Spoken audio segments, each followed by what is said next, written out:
ইসলামী শ্রমিক আন্দোলন বাংলাদেশের হাত ধরে আমরা আসছি ইসলামী শ্রমিক বাংলাদেশ আন্দোলন। তাই আসলে আমরা যে শ্রমিক, এটা সবচেয়ে আসলে গুরুত্বপূর্ণ শ্রমিক, কিন্তু এই গুরুত্বপূর্ণ শ্রমিকের কোথাও মূল্যায়ন করা হয় না।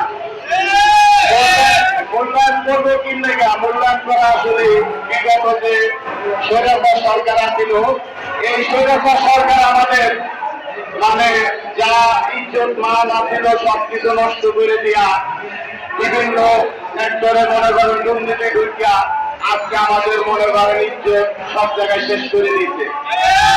মানুষের শ্রমিকের বেতন দিন পারে, আর আমাদের বেতন বিভিন্ন কোম্পানি 6 থেকে 7,000 8,000 টাকা বেতন দিয়া ওনারা বলে যে আপনাদের সিস্টেম আছে, সুযোগ আছে, ধান্দা আছে।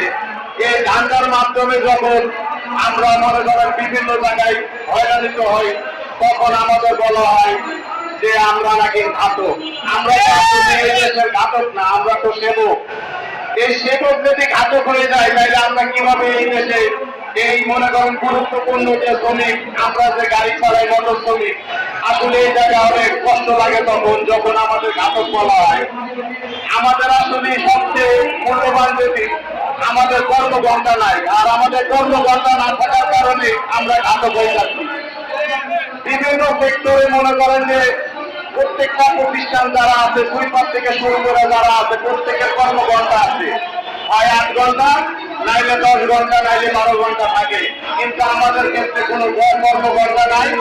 যারা আছে 24 ঘন্টা অথবা 48 ঘন্টা গাড়ি চালানোর পরে, এখন আমরা তো মানুষ, আমরা যখন 48 ঘন্টা গাড়ি চালানোর পরে দেখা যাচ্ছে আমার গাড়িটা ঘুমে কোনো বিল্ডিং এর উপরে যাচ্ছে না, কোনো ব্রিজের উপরে যাচ্ছে না, কোনো মানুষের উপরে যাচ্ছে, তখন বলা হচ্ছে আমরা ঘাতক।